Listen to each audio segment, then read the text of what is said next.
Muy buenas, inquietas e inquietos de los cómics. Hay un nombre que suena a otro tiempo, a Alex Raymond.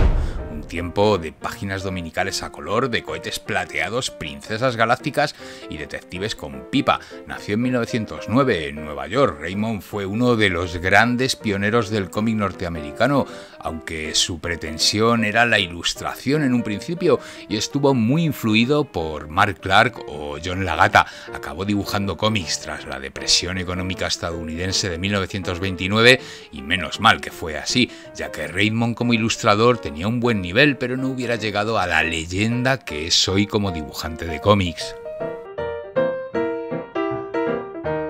Creador de obras legendarias como Flash Gordon, Jungle Jim, Secret Danger X9 y Rip Kirby, trabajó toda su vida para King Features Syndicate, el gigante de las tiras de prensa. Su estilo era elegante, anatómicamente perfecto, de una precisión casi fotográfica.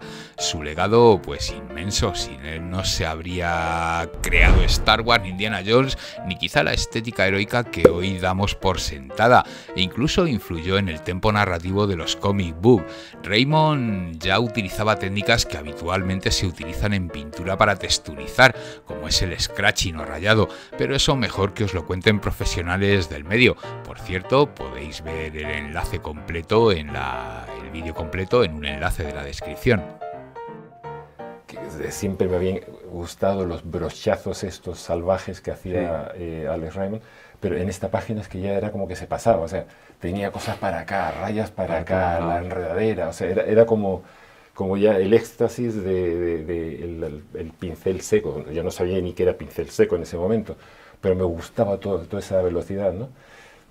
Y luego, lo que he descubierto además luego viendo la página, que solo lo había visto en los originales, en las revistas que se habían publicado, es que utilizaba, hacía scratch. O sea, el tío raspaba también. Ah, sí, claro. Porque eso yo creo que no lo había visto nunca en ningún original. Pero mira, aquí puedes ver las líneas raspadas, ¿te das cuenta? El blanco está levantado. Ese blanco está levantado. Es cierto, es cierto, es cierto. Sí, y está por todos los lados, mira, por todos lados. No, eso no se ve en ni siquiera en las fotos. Cuando yo de esta, por ejemplo, creo que he visto alguna reproducción en algún libro o algo, claro, pero no se ve. Pero es imposible que se vea. No se ve, mira, ahí se ve muy bien. Y cuando veas la copia esa que tengo, verás que, que está claramente levantado y claro. Todo esto, claro, es verdad que todo el tema del rayado, lo que es el feathering, esto dice en inglés, ¿no? Que es algo que te llama mucho la atención de Flash Gordon, que ha sido súper copiado luego, claro, tiene una influencia impresionante en todo el cómic de aventuras y todo el cómic realista, pero que en esta época, que luego se va diluyendo, eso luego lo podemos hablar, ¿no? Hay pocas páginas más que son con este rayado, hasta, yo qué sé, un par de meses después. Es que el 37 se acaba. Podríamos atribuir, aunque no solamente a Alex Raymond, sino también a Hal Foster o a Milton Caniff, ese tempo narrativo más rápido por menor número de viñetas, que diferencia el comic book, por ejemplo, del manga, y quizá herencia de la ilustración de libros, a diferencia del manga con un tempo más lento y lectura más rápida por mayor número de viñetas. En el caso de Raymond lleva al extremo esa condensación del tempo narrativo, reduciendo al máximo el número de viñetas, víctima quizá del formato, ya que es una sola página, bien sea una página diaria o una página dominical. Pues la resumen. Entonces tienes aquí resumidas en 5 viñetas una situación que en el cómic daría para 5, 6 o 10 páginas, ¿no? Claro. En el que de repente, claro, esto sucede casi en off. O sea, es como que tú aquí lo que quieres ver es que la siguiente es que de repente estalla ves el árbol partiéndose, luego ves cómo Flash se libera, la recoge a ella y tal, y hay un simple rayo y ya es como minutos después están ya ahí. No, es porque tienden a condensar la acción pensando en que en ese domingo vamos a contar la secuencia completa. Claro. Y tengo solo 5 viñetas para contarla. No están pensando de una manera secuencial, ¿no? Claro. Como muchos artistas de su generación, Alex Raymond empezó en la sombra, realizando trabajos sin acreditar. A comienzos de los 30 trabaja como ayudante, evidentemente no acreditado, porque era lo habitual en la época, en varias tiras populares. Comienza a introducirse en el cómic gracias a su vecino, Russ Westover, que realiza Tilly the Toiler en 1929. Continúa con Blondie, de Chick Young en 1932, y Timmy Tyler Slack, de Lyman Young en 1933. No firmaba, pero ya se notaba algo, una línea más refinada, una atención a la anatomía que sobresalía entre las tiras humorísticas de la época, que tenían un estilo más cartoon, más caricaturesco, excepto quizá Tim Tyler Slack. De esta etapa, por desgracia, no existen recopilaciones modernas. Lo poco que queda son páginas sueltas en archivos de prensa o reediciones norteamericanas. Y en 1934 llega su gran año. En apenas un mes, Alex Raymond lanza 3 series que cambiarían la historia del cómic. Por un lado, Flash Gordon, publicada por primera vez el 7 de enero de 1934 en páginas dominicales a color. Por cierto, os recuerdo que tenéis un vídeo dedicado exclusivamente a Flash Gordon. Jungle Jim, que acompaña como Tupper a Flash Gordon en la misma plancha. Con Tupper me refiero a que Jungle Jim era una historia que se publicaba en la parte superior de la página de los domingos, complementando a la serie principal de Flash Gordon, y Secret Danger X9, una tira diaria creada junto a Dashiell Hammett, el autor de El halcón maltés.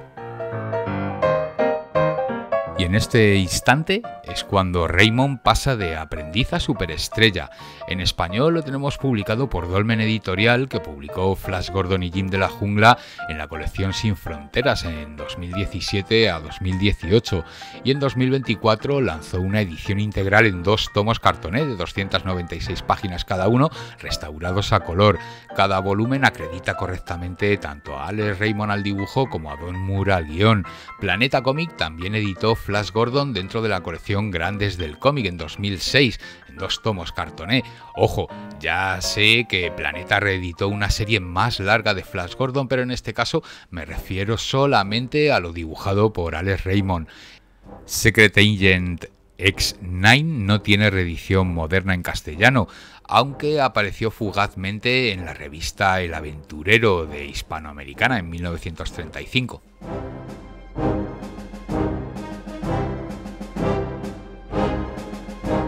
Durante una década, Alex Raymond llevó a Flash Gordon a lo más alto de unos inicios, como supongo que son todos los inicios, algo torpes, y pese a un buen dibujo pero con monstruos poco creíbles, casi de goma, pasa poco a poco a unas composiciones que eran puro cine.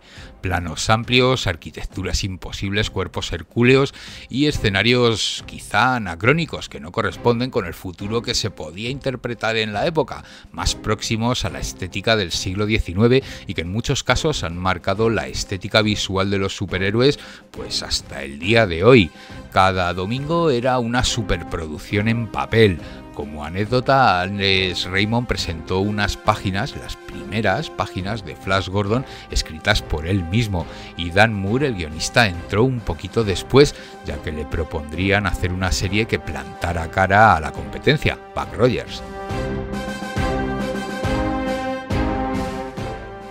Como suele pasar con los dibujantes a línea, el color no suele hacer justicia al dibujo, o incluso si así fuera y se la hiciera, pues tapa parte del trabajo a línea del dibujante, que además en Raymond era muy exhaustivo.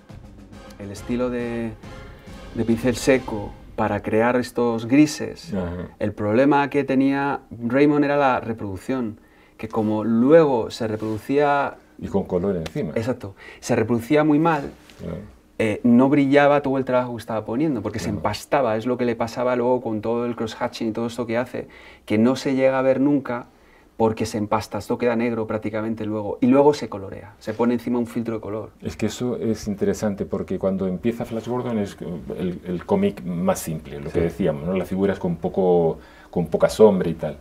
Pero según va avanzando y va metiendo más rayitas, el dibujo en blanco y negro va siendo mucho mejor, pero a la vez va reproduciendo peor porque cuando le pones el color encima se va empastando. Se va empastando. Llega un momento que para mí lo mejor de Raymond, lo mejor de todo lo que hizo es el año finales del 35, cuando él se convierte como en una sombra. Sí. Azura, la sombra. Sí. Es que hay unas páginas ahí en esa época que son maravillosas. Son de 3 tiras esa época. Sí, y entonces, pero yo tengo alguna página original de esas, de periódico, digamos, y te das cuenta que primero él yo creo que no aplicaba del todo bien el color, y luego que empastaba mucho. Luego os puedo mostrar eso, ¿no?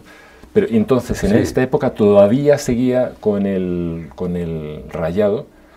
Digamos, esta página ya es de las últimas que tiene mucho rayado, luego hizo alguna más. Pero a partir del año 39 ya es más dibujo abierto. Es bonito, porque el dibujo es una maravilla, sigue siendo una maravilla, pero ya no tiene esta locura de pincel. Así que es natural que a partir de aquí, digamos que se fosteriza y realiza líneas mucho más claras a lo Harold Foster y deja atrás los intrincados rayados y asurados e incluso los scratches para pasar a un dibujo más limpio y dejando más espacio a un color cada vez más potente y cada vez más mejorado hasta 1944. Es decir, que en 1940 Austin Bridge toma el relevo de la tira diaria y en 1944 Raymond deja definitivamente Flash Gordon y Jungle Jim para alistarse a la Marina. En abril de 1944, Alex Raymond se alista como voluntario en la Marina estadounidense. Sirve como oficial de Relaciones Públicas en el portaaviones US Gilbert Island. Mientras tanto, sus personajes continúan sin él. Flash Gordon pasa a manos de Austin Bridge y más tarde, desde 1948, al virtuoso McRavoy. De todo esto ya os he hablado en el vídeo de Flash Gordon. Jungle Jim también sigue adelante, en este caso con Bridge y luego con otros autores como Paul Norris y Dan Barry. Las planchas de Raymond hasta 1944 en español están recopiladas en los integrales que os decía de Dolmen y Planeta. De las etapas posteriores de Briggs o Raboy hay algunos fragmentos que circularon en revistas y ediciones extranjeras y recientemente recogió Salvat en una mega colección con todo o casi todo lo publicado de Flash Gordon. Tras la guerra, a Alex Raymond no le queda otra que reinventarse. No puede volver a sus colecciones habituales ya que tienen contrato con otros dibujantes y la propia editorial es quien le propone Rip Kirby. El 4 de marzo de 1946 lanza la tira diaria Rip Kirby, de género esta vez detectivesco. Como protagonista, un ex-marine convertido en investigador privado, culto, racional, elegante y acompañado por su fiel mayordomo Desmond y una ingente galería de femme fatales.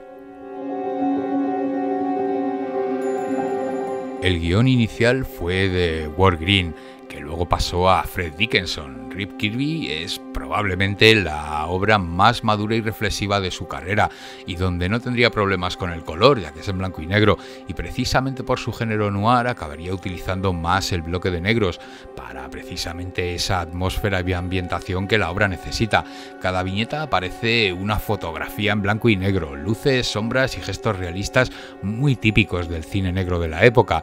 Raymond la dibujó durante una década hasta su fatídica muerte en 1956. En español, Planeta Cómic publica la edición Rip Kirby de Alex Raymond, edición integral, prevista en 4 volúmenes que recopilan las tiras de 1946 a 1956. El tomo 1 de 1946 al 48, publicado en 2023, el tomo 2 de 1948 a 1950, publicado en 2024, el tomo 3 de 1950 a 1953 en 2025 y el tomo 4 de 1953 a 1956. También existe la colección Biblioteca Grandes del cómic, Rip Kirby de Planeta Agostini, publicada en 2004-2006, en 12 volúmenes que cubren desde Raymond hasta John Prentice.